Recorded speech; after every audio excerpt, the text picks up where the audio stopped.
bringing Israel to the world.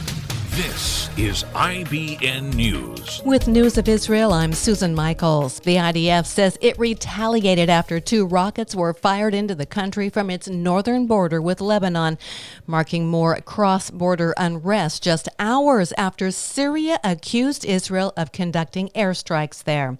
After reports Monday of explosions in Syria's northwest, the Syrian Defense Ministry released a statement in which an official source said that the Israeli enemy carried out an aerial aggression towards southeast Aleppo, targeting some sites in the Al-Safira area. An IDF spokesperson commented that we do not comment on reports in the foreign media. Hours later, the IDF reported that 2 rockets were fired from Lebanon into Israeli territory. Fire from both sides of the border was later confirmed by the United Nations Interim Force in Lebanon.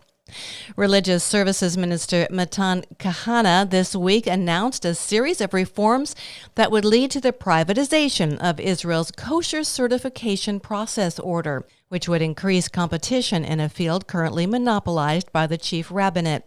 This announcement infuriated the ultra-Orthodox chief rabbinate, which currently has control over all aspects of Jewish life in Israel. Kahana's reforms will see the chief rabbinate serve as a regulator of independent organizations that will oversee the preparation of kosher food and have the authority to issue kosher certificates to businesses who meet the criteria. About 100,000 Muslim worshippers gathered at Jerusalem's Al-Aqsa Mosque this week for mass prayer, marking the beginning of Eid al-Adha, or Festival of Sacrifice, which honors the willingness of Abraham to sacrifice his son Ishmael in obedience to God's command. The 4-day holiday is marked by prayers, parades, giving charity, and family meals.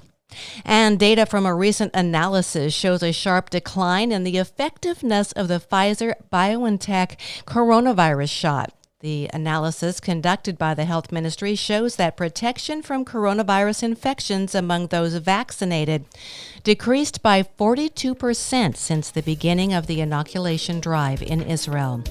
I'm Susan Michaels. IBN, Israel Broadcast Network.